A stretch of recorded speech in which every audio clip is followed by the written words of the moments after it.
If you had to get a double mastectomy, would you get reconstruction or not? This hour you'll meet two women who, in an attempt to save themselves from breast cancer, had their breasts removed.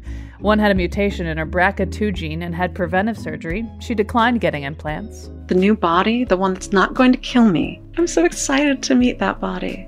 The other found a cancerous lump, and after her surgery decided to get reconstruction. I will have beautiful breasts again, but they won't be the same beautiful breasts.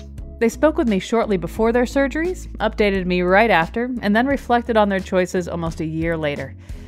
I'm Kyone Wolfe. That's next on Audacious, right after the news.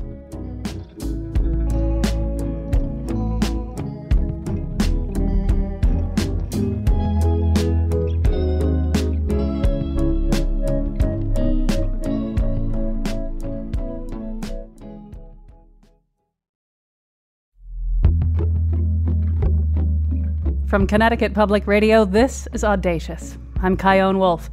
Imagine you've got breasts. It shouldn't be too hard to imagine because most every human being has them, and that means that most of us are candidates for breast cancer. There are risk factors that may increase the likelihood you'll get it. According to the CDC, women are far more likely than men. Family history and getting older increases the possibility too. So do breast density and genetic mutations.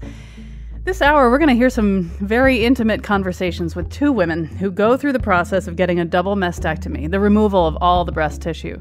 One decides to get reconstruction, and one doesn't. I talked to them before the surgery, right after, and then almost a year later. I wanted to find out what it was like dealing with the prospect of a cancer diagnosis, or an actual one, and what it was like losing a part of their body. In 2013, actress Angelina Jolie wrote a New York Times op-ed about her decision to have a preventive double mastectomy because of a mutation in her BRCA1 gene. According to the National Cancer Institute, about 72% of women who inherit a BRCA1 mutation and about 69% of women who inherit a BRCA2 mutation will develop breast cancer by the age of 80. Since the mid-90s, when the gene mutation was discovered, many women have opted for a preventive or prophylactic double mastectomy, surgery to remove all the breast tissue, and ideally all the potential risk for breast cancer. Sarah Eyre is a 43-year-old Willimantic-based textile artist. She had the BRCA2 gene, and after 2 years decided to go for the preventive mastectomy. We recorded this conversation in her living room in July of 2019, 1 week before she went in for surgery. Here's how she found out that she needed to get tested for the BRCA gene in the first place.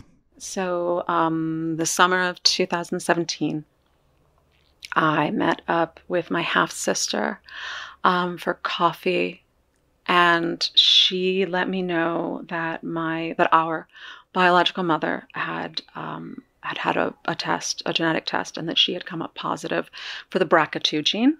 There are different genes. So the one that my mother carries gives us, it's something like a 20 to 25% higher chance of having ovarian cancer, which is pretty upsetting because you don't find out that you have ovarian cancer until it's pretty far along.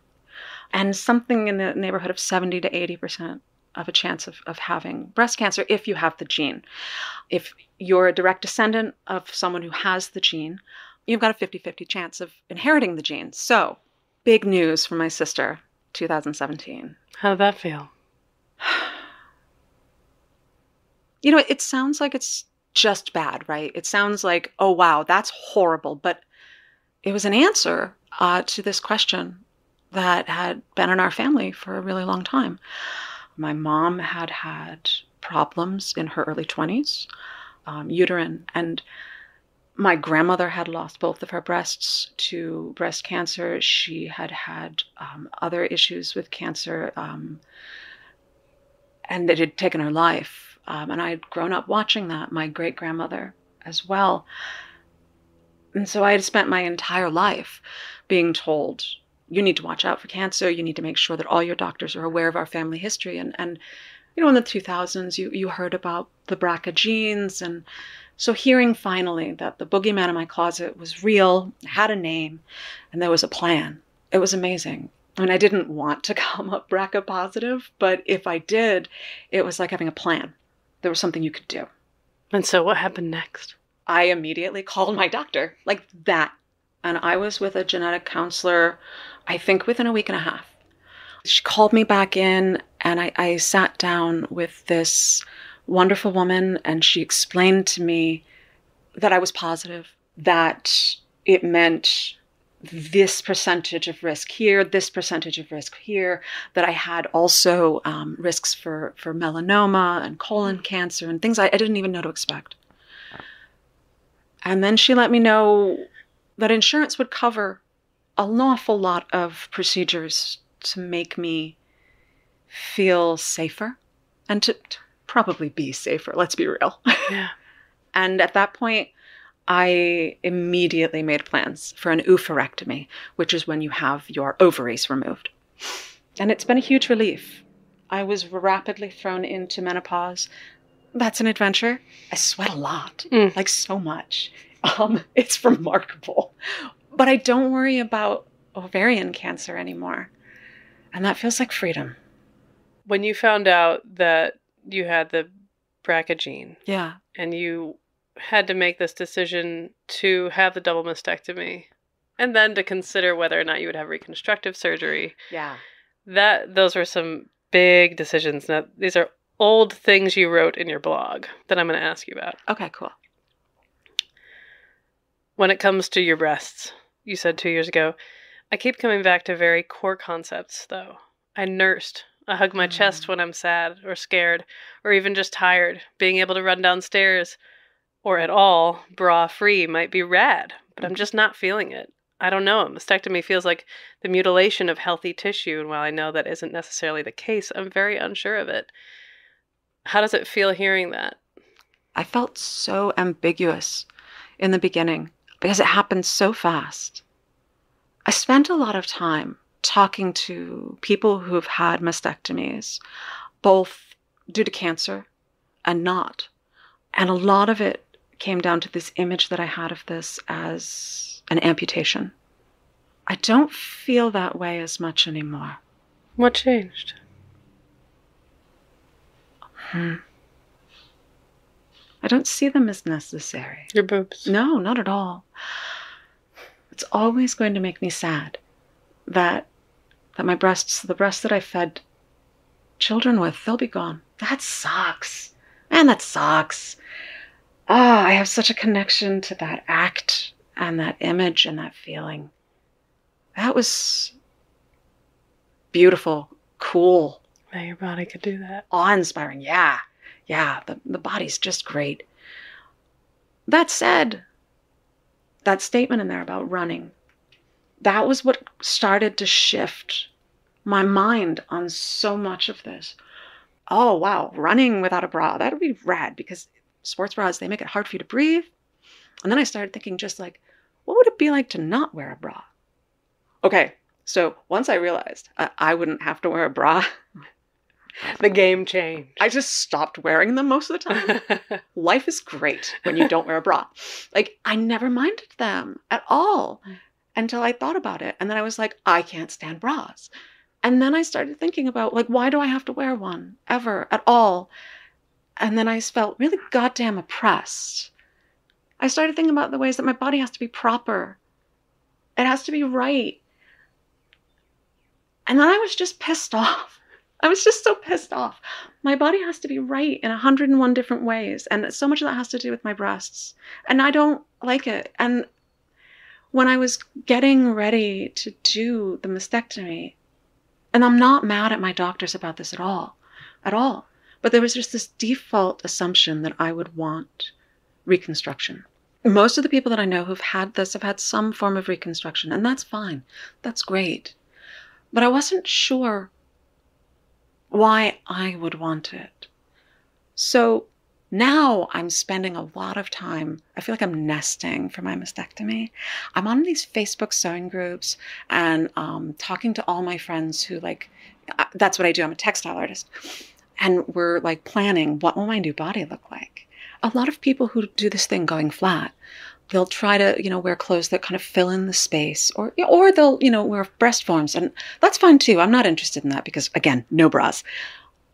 But this new silhouette is so fascinating to me. And I can't really do anything with it, right? Because I don't have my measurements and I have to wait till everything settles. But I'm so excited about the clothing that I can make, the new body that I'm going to have that'll have nothing to do with the body I've had before. Do you know what I mean? Surgery itself is terrifying, but this part, the new body, the one that's not going to kill me, the one where I don't have to worry about dying at 65, I'm so excited to meet that body. And I'm going to be able to walk around without my shirt on. Like, that's another big part. That's hard to wrap my head around. To just be able to, like another human being. Just, another human being. Okay. Basically, a male human being. What would that feel like to go on a run? Or just, it's a beautiful day outside today. Let me sit in a chair with my shirt off. Let me be on Facebook or Instagram, by the way. Because if the problem is always female nipples, what if you have no nipples? Yeah, what then? No problem. Like, no nipples, no problem, baby. I love it. And I'm really excited about that. Again, this new body. And the thing about this new body that's been kind of scrubbed clean of this female indicator that it's dirty or wrong or somehow shameful, it opens all these new doors for me too. Like, this is just my body. You can't do anything problem with it. Yeah. It makes me angry to an extent that I have to go through this horrible traumatic experience to have this new, fun, frisky body that no one can say no to. But also, hey, you know what? I have to go through this horrible traumatic experience. Yours. Benny's. Benny's. Benny's. And the Benny's, and the girls. That was Sarah just 1 week before her surgery. We met in her living room again 2 days after she got home, and I asked her how she was, physically and emotionally. Oh, wow. Physically, I feel really pretty okay. I feel emotionally confused. I really had it very built up in my mind as that it was going to be this like big physical endeavor. I feel physically like I did a very inadvisable number of pull-ups. The pain is pretty much centralized to the front of my chest, and it's muscle in nature. That's what it feels like. It feels like it's in my pecs. They feel bruised, but like the home nurse was over just a little bit before this. And, we took all the wrappings off, all the bandages off, and, she was checking my drains. And it's funny, the actual sensation is both extreme ticklishness and numbness. So there isn't much incision pain at all. And I guess I expected a lot more. But I'm really refreshed at how not a big deal it is. Physically and mentally at this point? Oh, yeah, no, it's pretty great. I've gotten to see my incisions twice now. Can you describe them? I can. So they go down diagonally, as opposed to, I think, what a lot of folks expect would be straight across. And I knew to expect that from things I'd looked up online. Right now, they're kind of this reddish-black color because they're full of stitches. The thing I've been looking for is how tidy do they look, and they look nice and tidy. Yeah, I just wanted a scar that was, obviously going to be incredibly badass, but... It's going to be pretty badass. No, these are very badass. But, I wanted it to be kind of symmetrical and clean. Yeah. And they are.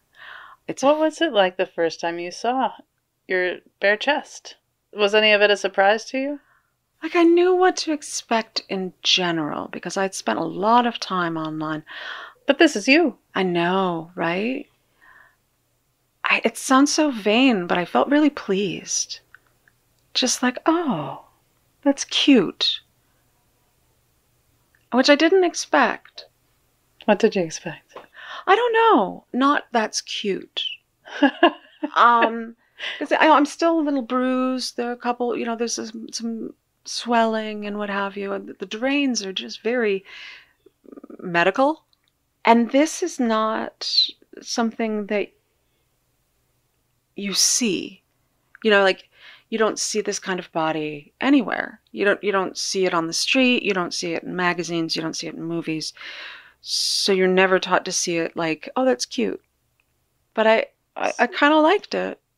I want to say I'm staring at your breasts, but you're not. I'm not staring at your breasts. Yeah, and feel free. It's very different. I'm getting used to it. I can't really tell a lot because I have these drains, but yeah, this is a very different outline. And I remember the first time I saw someone, Tig Notaro, my initial reaction, which I'm ashamed of, was it wasn't revulsion, it was shock and a little bit of horror. I just thought, her torso is so long. Which it is. She has a very long torso. She is a comedian who famously had a set where she had just found out that day or something that she had breast cancer, and she'd also had a lot of other trauma going on in her life, and she did this famous set where she talked about the realities of this. Of course, it was very funny, but it was also very difficult to hear and intriguing and heartbreaking and totally heartwarming. And since then, she's had the double mastectomy, and she's gone on to do wonderful things, some of which include talking about this, and some of which have nothing to do with this, because it's life. So when you saw her post-surgery, it hit you a certain way. It did. It was very surprising. I think she was the first time I had seen a post-mastectomy body, and I wasn't expecting to see it. Where did you see it? Was it the It was internet? one of her performances. It was the performance where she takes off her shirt. Oh, I didn't see that one. Oh, it's stunning. It's Whoa. genius. It's so good. Whoa. Yeah, no, she's just on fire.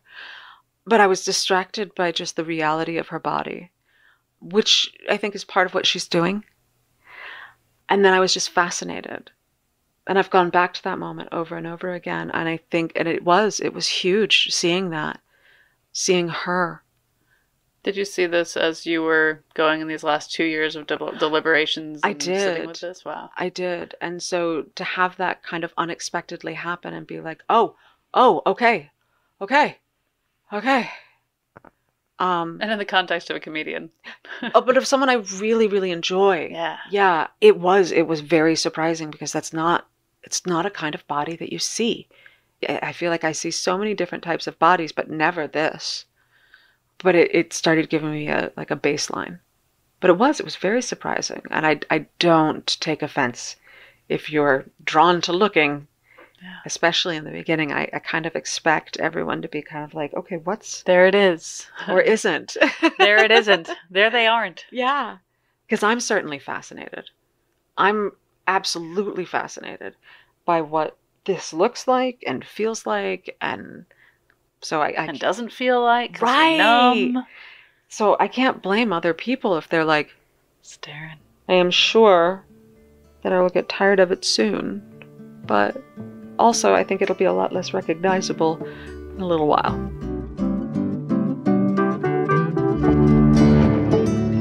That was Sarah Eyre in July of 2019, before and after her double mastectomy, which she had after finding out that she was positive for BRCA2, a gene mutation that means that she's got a higher risk for breast cancer. You'll hear her reflections almost a year later in the final segment of the show. Next, you'll meet Jennifer LaRue, who found a lump in her breast, and after her double mastectomy in September of 2019, opted for reconstruction. After the break, hear her thoughts right before and right after the big surgery. I'm Kyone Wolfe. This is Audacious. Stay with me.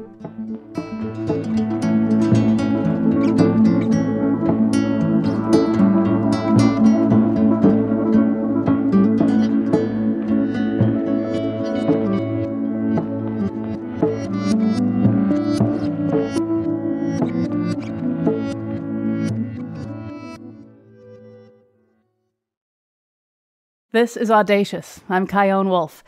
In the last segment, you met Sarah Eyre, a textile artist in Willimantic, who, after coming back positive for BRCA2, had a double mastectomy. She opted out of reconstruction.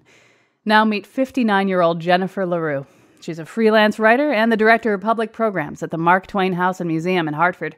When she found a lump in her breast, she decided to have them both removed. And she opted for reconstructive surgery. We had this conversation 2 days before her double mastectomy in September of 2019, and I asked her when she knew something was wrong. I knew something was wrong early this summer, and I kept an eye on it. My nipple on the left side seemed a little weird. I had a little cyst in the nipple, and my doctor had said, well, it's just a clogged milk duct, a clogged milk duct. See, some people say milk duct.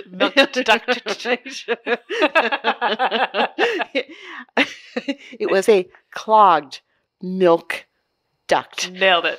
But then it began to seem different and look different, and I kept an eye on it, and then I'm ashamed to say this, but what really spurred me to go and get it checked out was the fact that my insurance was switching over, and I was going to face a new, really high deductible, so I thought I better get all my screening tests done before that happened. So I went and got a 3D digital mammogram and an ultrasound, and they confirmed that I had some kind of little growth underneath my left nipple.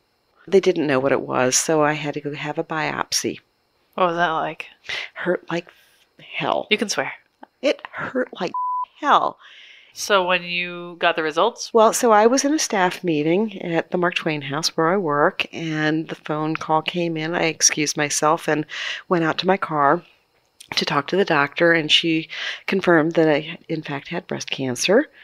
And this was not something I didn't expect, because my mother had had breast cancer or something like it. Whatever she had about 50 years ago when I was a child, she had a radical mastectomy, and they actually never confirmed that she had had breast cancer. What's a radical mastectomy? Radical mastectomy is when they remove not only the breast tissue and the entire breast, but also the entire raft of lymph nodes attached to that side of the body. So it was like a huge cave dug out of her body, and there was no reconstruction done at that time, so she just had this big ragged hole on her body. And so knowing that my mother had had something that was deemed to be breast cancer, though never confirmed to be breast cancer, I was just always waiting for that shoe to drop. And so when the shoe dropped, I was actually grateful because it dropped so gently. I was told that the tumor that they had found, I had found that they had analyzed, was small, found very early, and as they described it, very gentle. And so it was not an aggressive cancer. So that was all relatively good news, because I had always figured I'm going to get breast cancer one time or another, and this is the kind to get, apparently. So what's next?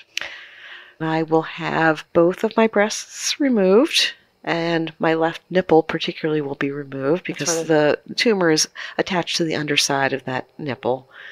Then the plastic surgeon will go in and put the expanders in. Tell me about the expanders. So the expanders go in to expand or stretch the skin on your breasts because they have to make room for the final implants to go in somewhere down the road. And so, your breasts would just kind of shrink and just be there unless you were continually stretching the skin. So after the doctors, a certain staff of doctors are there to remove the nipples and the breast tissue.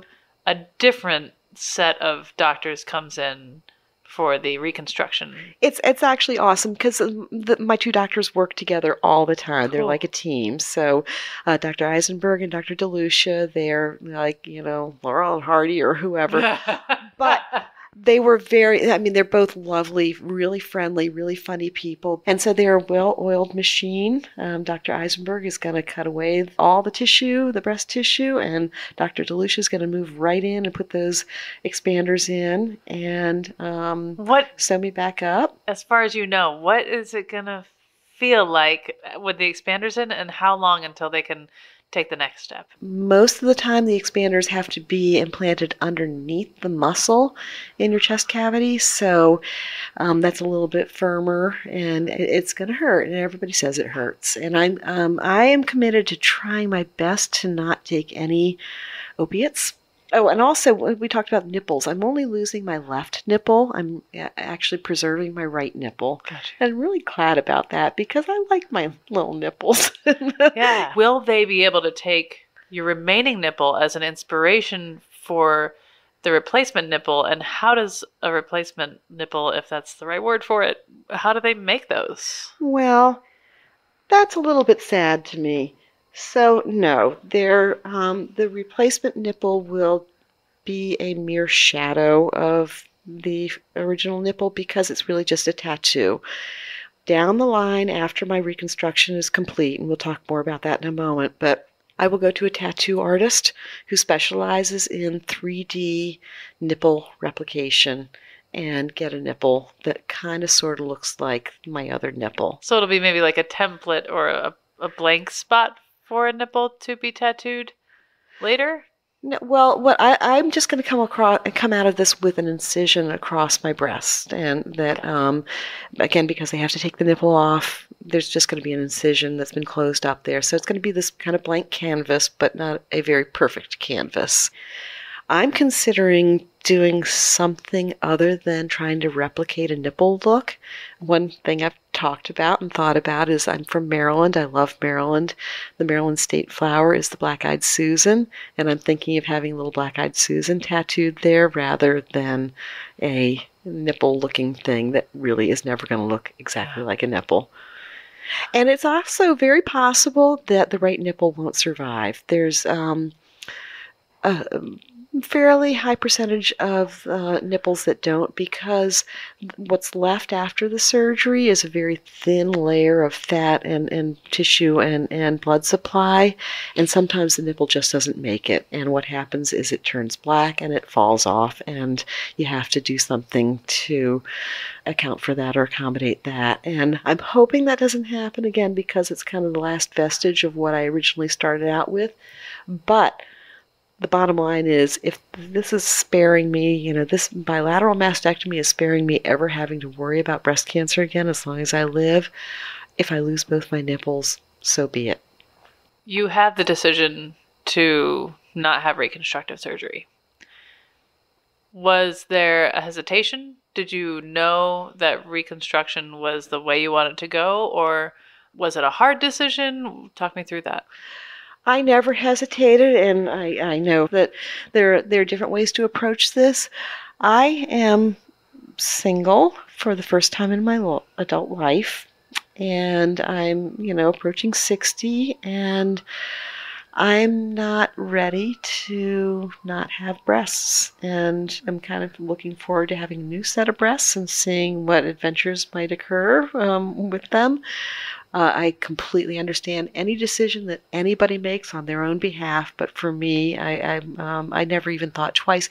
As a matter of fact, way before I ever knew I had cancer, I would sometimes think about, should I just be like Angelina Jolie and just get a prophylactic bilateral mastectomy and get bigger boobs out of the deal just because. So it's been something that's, and when you're an A cup your entire life, sometimes you think, why not? What would it be like? Hey, what would it be like? The one thing that I am bothered by, and I know every woman in my situation has to reckon with, awesome not to have to worry about cancer. The whole thing is great, but you do lose sensation in your breasts and in your nipples. And that's going to be something to grapple with, and I will have to grapple with it. Yeah. Tomorrow night, the night before your surgery, are you anticipating that you'll have some time alone with your breasts, or some sort of conversation with them, or some sort of moment with them? I'm actually kind of planning a little goodbye ritual, and it makes me cry to even talk about it. It's,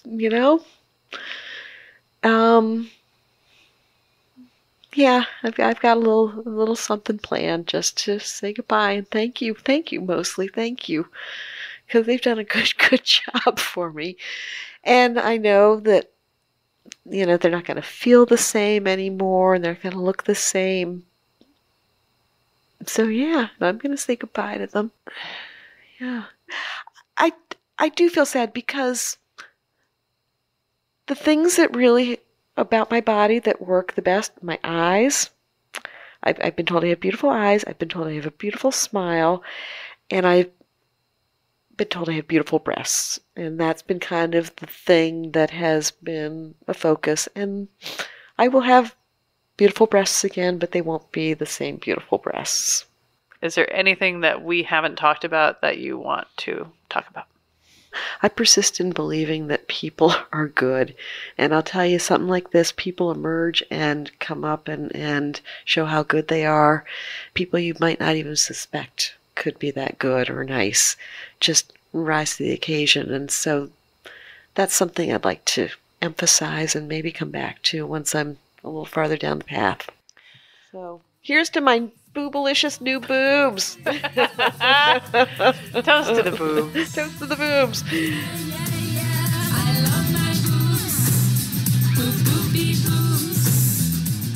I sat down with Jennifer again a little more than a week after her surgery. I asked her how she felt the night before her double mastectomy.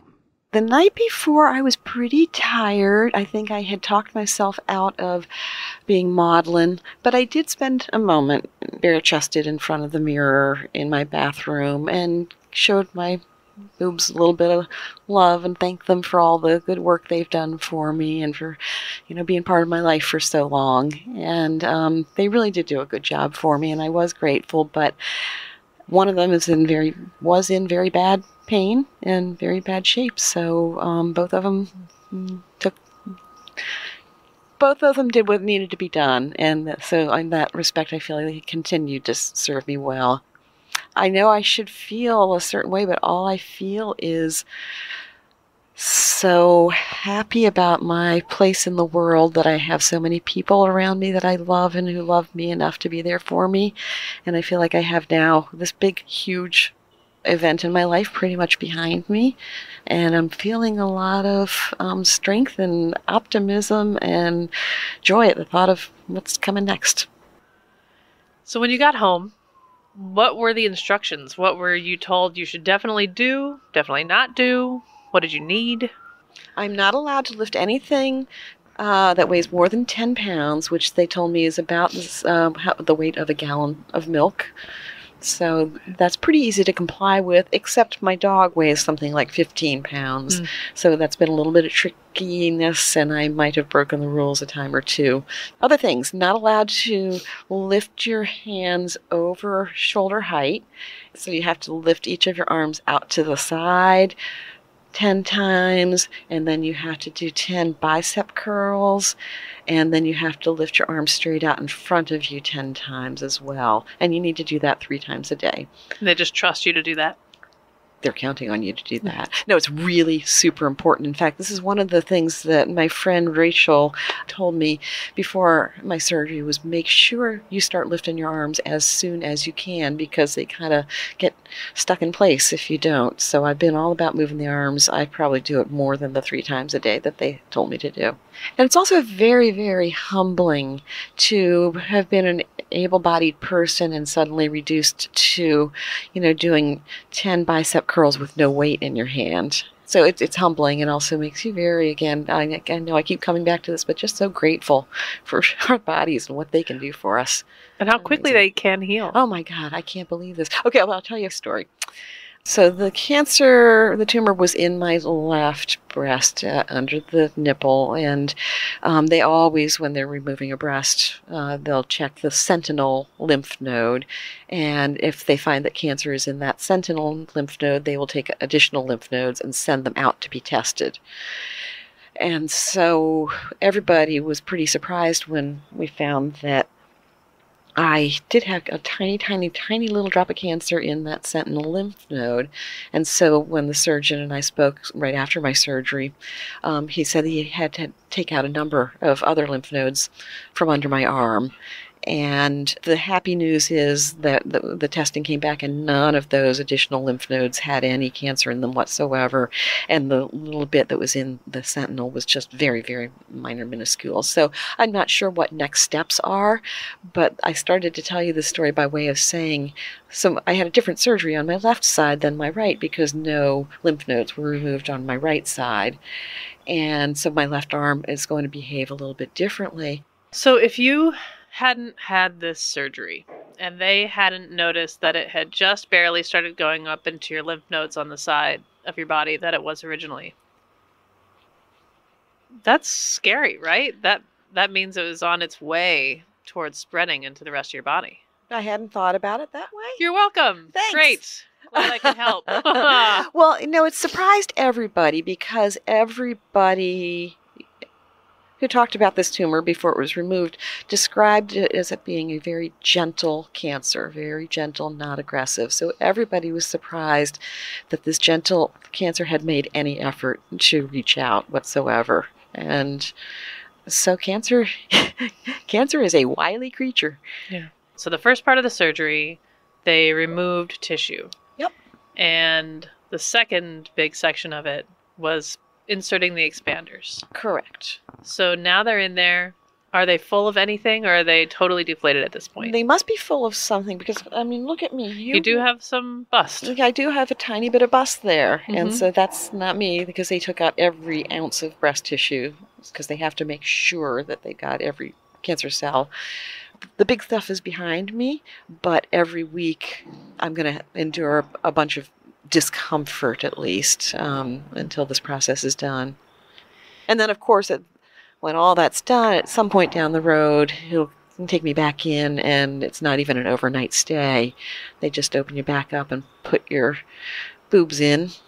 And I think he does more to, kind of make the incision sites look less scar tissue-y. And then sometime down the road after that, I'll get my tattooed nipples, my 3D tattooed nipples. When you first saw your chest bare after surgery, what was that like? Not anywhere near as upsetting as I had imagined it would be. I knew that I was losing my nipples, and so that was a little hard to get used to. And of course, there are long incisions, so it's not just the absence of nipple, it's the presence of incision as well. But I remember looking down and seeing that the skin on my chest looked just the way it did before, and I still have a little bit of my summertime tan left. And because he put the expanders in, I do have a little bit of breast mound. And I looked down and I thought, this is all going to be okay. This is all going to be okay. That was Jennifer LaRue in September of 2019. Next, I recently caught up with Sarah and Jennifer. It's been almost a year after their double mastectomies. So, how do they feel? Any regrets? Find out after the break. I'm Kyone Wolf. This is Audacious. Be right back.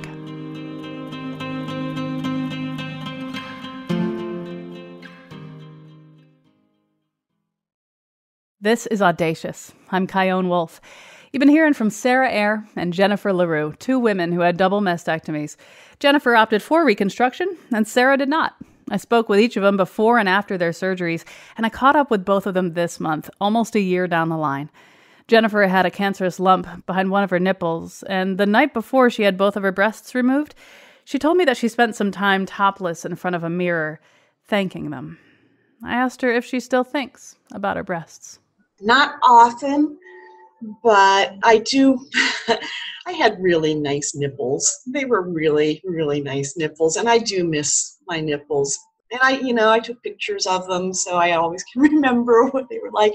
And they also were nipples with which I fed both of my babies until they were, 15 and 18 months old. And I'm so, again, grateful for their service, but I do miss them.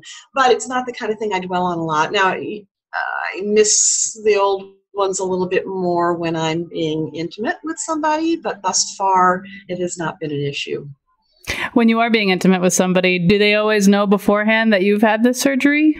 Yep. And some women feel otherwise, and I know some women actually kind of grow into a different mindset about this, but I don't think that's the kind of thing you want to spring on somebody unprepared. And honestly, I'm not sure I wanted to see the look on anybody's face if they saw that as a surprise to them. It's not really fair to them because I'm sure it would be shocking or there must be some reaction unless they are superhuman. But this is intimacy, like if you're going to be intimate with someone, you should be intimate with someone and let them know. Yeah. Has it affected the pleasure of being intimate with someone? In a good way, actually. And I've talked to other women who've been through this. When you lose a sensation in your nipples, for instance, something compensates and you experience greater sensation elsewhere. And I have found that to be actually true in a very gratifying silver lining kind of way. Yeah. It hasn't quite been a year since that surgery. It's been about 10 months. But I asked you when we talked after your surgery to send you a year in the future a message. And here's what you said. So a year from now, I want to be able to tell myself, wow, you made a lot of really good decisions and you connected with the universe and the people around you in such a way that your life has really fallen into place in exactly the way you hoped but never could allow yourself to imagine it really would. This might sound a little self-aggrandizing, but I would also tell myself a year from now to remember that I'm an example, and I'm trying to set an example for other people about how you can be, in certain circumstances, you can be stronger than you thought, you can have more sense of humor than you thought, you can surrender to the loving forces being aimed at you a lot more than you ever thought you could. So I hope I'll take time to pause and think about those things too. So how did that go? All right, first of all, that made me cry to hear that. Second of all, I'm really grateful that that is what I said, because I've been reading and thinking and learning a lot about affirmations and putting messages out into the universe and trusting that what you put out there is actually going to be realized. And that's the best example I can think of, because every single thing that I said to my future self has come to be, and particularly the strength and the sense of humor. And, well, everything about it. So glad to hear that. Thank you for that. See, I don't cry a lot about this, but that... At your service. That was Jennifer LaRue, freelance writer and the director of public programs at the Mark Twain House and Museum in Hartford. You can see her writing at jennifergalelarue.com. It's also been almost a year since Sarah Ayres' surgery. Earlier in the show, we heard about her decision to have a double mastectomy after finding out she had the BRCA2 gene, which increased the likelihood she'd get breast cancer. She opted out of reconstruction. I asked her if she could, how would she sum up how it's felt to be without her breasts? It's been a relief. And there's been this lightness. I immediately felt this sense of possibility. I had this feeling that like cancer was just waiting for me, especially as middle age approached. And so just having that confirmation and having these surgeries, it felt like getting a death sentence lifted. I realized that I've been living my life as though I might not see past 60. And I don't feel like I have to do that anymore.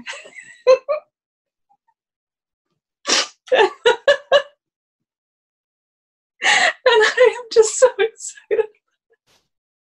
It has completely shifted so many of my priorities.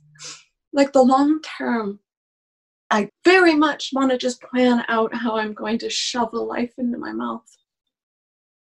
We had talked previously about how now you can go topless without the same kind of fears that you may have had about going topless in public otherwise. So tell me about keeping your shirt off.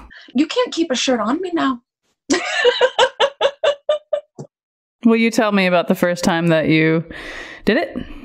So I did it immediately after surgery. Once the bandages had come off, I really wanted to know. I wanted to know what it felt like when I wasn't afraid of somebody coming up and being horrible about it.